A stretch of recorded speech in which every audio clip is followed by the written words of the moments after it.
Hello everyone, आज हम लोग डिस्कस करने वाले हैं आईटी सेक्टर, एआई वगैरह जो नौटंकी चल रहा है। सब लोग बोल रहे हैं कि भाई डूब जाएगा। तो एक मैं अपना पीओवी दूंगा, ठीक है, एंड उसको कैसे मिटिगेट करते हैं उस पर भी थोड़ा सा बात कर लेंगे। एंड तो आप ऐसा समझ के चलो, अभी सीन ये चल रहा है ना, सब लोग बोल रहे हैं कि भाई एआई आएगा, फिर जॉब्स चली जाएंगी एंड आईटी कंपनी बंद हो जाएगी, कुछ बिकेगा नहीं, सब खराब हो जाएगा। ऐसा नहीं होगा। क्यों नहीं होगा मैं बताता हूँ।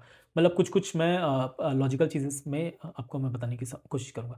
तो सीन क्या है ना कि लेट से पहला बात आप समझ के चलो, जो टेक कंपनी होती है, आईटी कंपनी होती है, उसका काम क्या होता है कि थोड़े से बेस पे सब कुछ ऑटोमेट कर देना, मतलब थोड़े से एम्प्लॉयज़ के संग सब कुछ ऑटोमेट कर देना एंड सॉफ्टवेयर से पैसा खाना जो भी है, मतलब सब कुछ ऑटोमेटेड हो गया है, टेक सब कुछ बन गया है एंड उसी से आप जैसे टिकटिंग ऐप ले लो या कुछ भी ऑनलाइन सर्विस ले लो या फिर आप सॉफ्टवेयर ले लो या कुछ भी ले लो, ठीक है। तो वही कुछ लोग बना देते हैं एंड वो फिर इकोनॉमीज ऑफ स्केल में वर्क करता है, राइट। तो यही काइंड ऑफ चीज़ हो जाता है। तो एआई जो आ रहा है ना, एआई क्या कर रहा है कि आप एम्प्लॉयर के पॉइंट ऑफ व्यू से समझो, कंपनी के पॉइंट ऑफ व्यू से समझो, तो एआई क्या आएगा ना, क्या करेगा कि लोगों को हटा देगा, क्योंकि 10 लोगों का काम वो कर लेगा या 15-20 लोगों का काम वो एआई सॉफ्टवेयर जल्दी से बना के दे देगा, राइट। एंड काफ़ी स्पीड कर देगा प्रोसेस को। तो कंपनी के हिसाब से आप सोचोगे ना कि शॉर्ट टर्म अगर वॉलेटिलिटी हटा दे, short term revenue dip up ऊपर नीचे हटा दे, क्योंकि अपना आईटी जो देख रहे होंगे, आईटी सेक्टर या आईटी इंडेक्स आप देख रहे हो काफ़ी टाइप से गिर रहा है, परफॉर्म नहीं कर रहा, आउट परफॉर्म मतलब अंडर परफॉर्म कर रहा है। तो इसका रीज़न यही है ना कि अब क्या हो रहा है ना, सब कुछ शेप अप हो रहा है। ये जो भी क्लॉड वगैरह आ रही है, चैट जीपीटी आ रही है, जनरेटिव एआई है, जो भी अलग अलग एआई टूल्स आ रही है, वो क्या कर रही है ना, ये सबका बिजनेस खा जा रही है।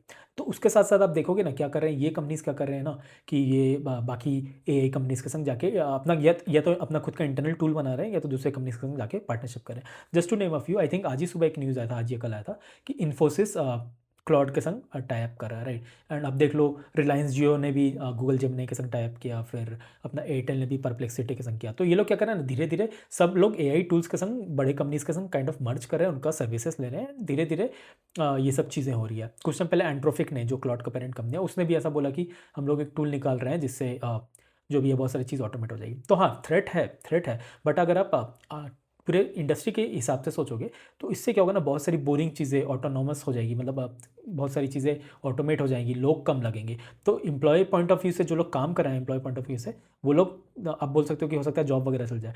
बट ऑन कॉन्ट्रेरी क्या सीन रहेगा ना कि धीरे धीरे क्या होगा कि ना, लोग और अच्छा काम करने लगेंगे और एफिशिएंट काम करने लगेगे। तो मेरे को लगता है ना, ये थोड़ा एक ट्रांसफॉर्मेशन फेज चल रहा है एंड हाँ, उसके वजह से थोड़ा सा प्रेशर एंड वॉलेटिलिटी बनी रहेगी, थोड़ा सा रेवेन्यू डिप ऊपर नीचे हो सकता है। बट ऑन कॉन्ट्रेरी आप एक दो और चीज़, आप डेटा पॉइंट ले लो, आप ना जाके कंपनी के कॉन कॉल्स पढ़ो, तब वो देखो कि आप लोग, मेरे पास वैसे कोई भी आईटी कंपनी है नहीं अभी पोर्टफोलियो में। रीज़न ये है क्योंकि आईटी मेरे को ठीक लगता है, बट ऐसा कुछ वो नहीं लगता। मेरे को लग रहा है कि डिसरप्ट हो रहा है, अभी टाइम है इसको सेटल होने में, तो अभी मैं वेट एंड वॉच कर रहा हूँ। एंड इसको मैं हेज कैसे कर रहा हूँ, हेज क्या कर रहा हूँ ना, आप देखते होंगे मेरे जितने भी मैं वीडियोज़ वगैरह बनाता हूँ, उसमें मैं बताता हूँ कि कंजम्पशन वाली कंपनीज में मैं हमेशा बुलिश रहता हूँ and consumption trend, premiumisation trend, tier 2-3 cities का कंजम्पशन बढ़ते जा रहा है, तो मेरा पैसा उधर ही लगा हुआ है, राइट। तो अब ये देखोगे ना कि खाने पीने की चीज़ें, पहनने की चीज़ें, इंफ्रास्ट्रक्चर वाली चीज़ें, ये सब हमेशा बिकते ही रहेंगी, ठीक है। और ये सब हमेशा बिक भी रही है, नंबर्स भी दिख रहे हैं, कंपनी कौन कॉल में वो लोग केपेक्स वगैरह कर रहे हैं। तो मेरा ऑलरेडी जो भी आप बोल के चलो कि जो भी अपना मेरा पोर्टफोलियो है वो आईटी हेज्ड है, राइट। अनसर्टेनिटी से थोड़ा हेज्ड है एंड उसका एक रीज़न भी है। आप जो ये बजट के बाद आप देखेंगे ना, बहुत लोग का पोर्टफोलियो थोड़ा ऊपर नीचे हो रहा है। मेरा पोर्टफोलियो तो नेगेटिव से थोड़ा रेड पे ही आ गया मोस्टली, मतलब लास्ट कुछ दिन में 10-15-20% भाग ही गया, राइट। क्योंकि कंजम्पशन का देखोगे ना, मेरा वैसे भी थोड़ा स्क्यूड पोर्टफोलियो रहता है, थोड़ा कंसंट्रेटेड और स्मॉल कैप वगैरह टाइप का रहता है। तो उस हिसाब से आप जाके देखोगे तो इस हिसाब से मेरा वो है। Again coming back to the वो पॉइंट मैं बता रहा था, तो आप जाके कॉन कॉल्स पढ़ो आईटी कंपनीज के वगैरह के, तो लोग बात कर रहे हैं कि भाई हाँ, हम लोग थोड़ा सा एआई वगैरह यूज़ कर रहे हैं, थोड़ा सा पार्टनरशिप वगैरह कर रहे हैं। जैसे इन्फोसिस का भी आज एक न्यूज़ आया, right. Just to give a number, Infosys का मैं पीपीटी खोल के, ट्रांसक्रिप्ट खोल के पढ़ा था कॉन कॉल का। तो आप उसमें जाके बस कंट्रोल एफ करके एआई सर्च करना, तो आई थिंक 90-100 टाइम, मतलब 90-100 बार एआई का यूज़ हुआ है। मतलब आप सोचो कि कितना ये लोग एआई सेंट्रिक होते जा रहे हैं। ये लोग बता रहे हैं कि इनका भी कुछ एक इंटरनल टूल है, मुझे नाम याद नहीं आ रहा, ट्रोपैस करके है शायद, या टोपैस करके। अब ये क्लॉड के संग भी टाइप वगैरह कर रहे हैं, राइट। तो यही सब चीज़ें चल रही हैं कि आप जाके देखोगे ना, अब कंपनीज के कौन कॉल आप जाके पढ़ो, परसिस्टेंट के पढ़ो, कोफोर्ज के पढ़ो। ये लोग वैसे ही फास्टेस्ट प्लेयर है ना, कोफोर्ज और परसिस्टेंट देखोगे 25-30% ग्रो करी है। बाकी आईटी कंपनी सिंगल डिजिट तो हाई तो टू व्हाट डू से अर्ली टीन्स में ग्रो करें 12, 13, 14% से। HCL टेक आई थिंक 13% से ग्रो की थी, राइट। तो ग्रोथ तो ऐसे भी स्लो हो रही है, वो तो अपने को दिख रहा है, बट आप फास्टेस्ट प्लेयर को जाके देखो कि वो लोग एआई वगैरह यूज़ कर रहे हैं कि नहीं। एंड अगर आपको फिर भी डर वगैरह लग रहा है तो मेरा तो हमेशा यही रहेगा कि भाई जिसमें जहाँ डर लगता है आप उससे दूर रहो। जैसे मेरे को अभी एआईटी उतना समझ नहीं आ रहा है, मेरे को लग रहा है थोड़ा ट्रांसफॉर्मेशन फेज चल रहा है, अभी थोड़ा वॉलेटिलिटी रहेगा। एंड मेरे को उससे ज़्यादा अपॉर्चुनिटी दिखता है कंजम्पशन में, मैं उससे ज़्यादा रिलेट कर पाता हूँ। उसके कॉन कॉल वगैरह, क्योंकि खाने पीने के कपड़े की चीज़ में ना फटाक से रिलेट कर लोगे। जैसे कंपनी आके बोलेगी कि भाई मैं नया अचार पापड़ लॉन्च करूँ, जैसे फॉर एग्जांपल एक होएक फूड्स करके एक कंपनी है, ठीक है, उसको मैंने लिया हुआ है। तो वो बता रही है कि भाई मैं नया आटा का मिल डाल रही हूँ, नया फ्लोर डाल रही हूँ, मैं ब्लिंकिट में जा रही हूँ।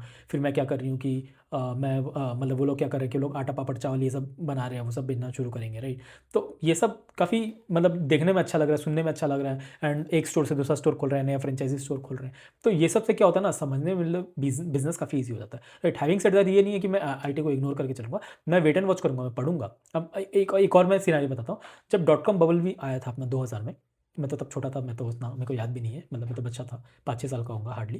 तो उस टाइम भी क्या होता ना, बड़ी कंपनी सब ठुक गई थी, नीचे गिर गई थी, 80-90% ऐसा कुछ गिर गई थी, राइट। बट उसके बाद एक ट्रांसफॉर्मेशन के बाद क्या हुआ था ना कि बहुत सारी कंपनी जो अडॉप्ट कर ली थी उसके संग चल रही थी, तो वो लोग सर्वाइव करके वो लोग ने बहुत अच्छा रिटर्न्स बना के दिए थे, अच्छा बिजनेस खड़ा करके दिए थे। अमेजोन उसका एक प्राइम एग्जाम्पल है, बहुत सारी कंपनीज है उस टाइम की, राइट। तो वैसे ही अभी फेस चल रहा है, एआई का टाइम चल रहा है, सब कुछ ऑटोमेट हो रहा है, सब कुछ ईजी हो रहा है। और ऐसा लेके चलो कि जब कैलकुलेटर आया था तो उस टाइम भी लोग बोले थे, एक्सेल आया था तब भी उस टाइम लोग बोले थे कि ये जॉब खा जाएगा। बट आप लेके चलो कि कैलकुलेटर आने के बाद आपकी कितनी लाइफ ईजी हो गई। आप कैलकुलेट जल्दी करने लगे, आप एक्सेल से डॉक्यूमेंट जल्दी बनाने लगे, कैलकुलेट जल्दी करने लगे, फॉर्मूला जल्दी बनने लगे, आपके सब कुछ प्रोसेसेस और फास्ट होने लगे। उसके बाद मैनकाइंड क्या मतलब ह्यूमन क्या कर रहा है कि और अच्छे काम को कर रहा है, फास्ट कर रहा है, तो सब कुछ आप लेके चलो, आगे जाके वो एक प्रोसेस बन जाएगा, सब कुछ एक स्मूथ हो जाएगा। एंड हम लोग और अच्छा काम कर पाएंगे, अच्छे प्रोडक्टिविटी की तरफ जाते रहेंगे, राइट। बट उसके लिए शॉर्ट टर्म वॉलेटिलिटी एंड ये सब रहेगा। बट वही है, मेरा तो ये है कि अगर आपको नहीं समझ आ रहा है तो आप दूर रहिए। कंजम्पशन स्टॉक्स देखिए, उसमें तो मेरे को लगता है हमेशा एवरग्रीन है, वो चलेगा ही।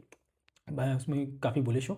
काफ़ी स्मॉल कैप कंपनीज मुझे दिख रही है जो अच्छा से ग्रोथ ला रही है, तो मैं तो इस तरह से अपने पोर्टफोलियो को हेज करके रखता हूँ। तो ये मेरे काइंड ऑफ सजेशन आप बोल सकते हो। Again I am not recommending anything, मैं इधर बहुत सारी कंपनीज को मैंने नाम दिया है, तो मैं कुछ बाय या सेल रिकमेंड नहीं कर रहा हूँ, मैं बता रहा हूँ कि कैसे सोचना है। एंड आईटी में भी अभी थोड़ा सा प्रेशर बना रहेगा है।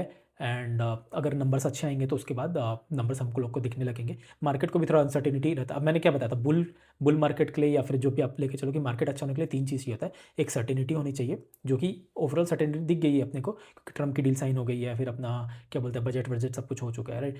थोड़ा सा अनसर्टेनिटी वापस से आके एआई वाला, तो ये एक थोड़ा सा चीज़ है।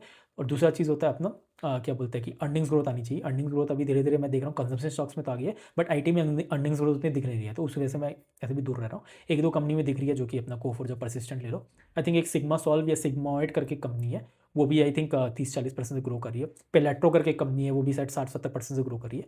तो ये एक दो गिनी चुनी कंपनी में ग्रोथ दिख रही है अपने को, बट ओवरऑल मेरे को इतना सिनेरियो दिख नहीं रहा, तो मैं थोड़ा दूर रह रहा हूँ। तो अपना पहला हो जाता है अर्निंग्स ग्रोथ, बहुत इंपॉर्टेंट होता है।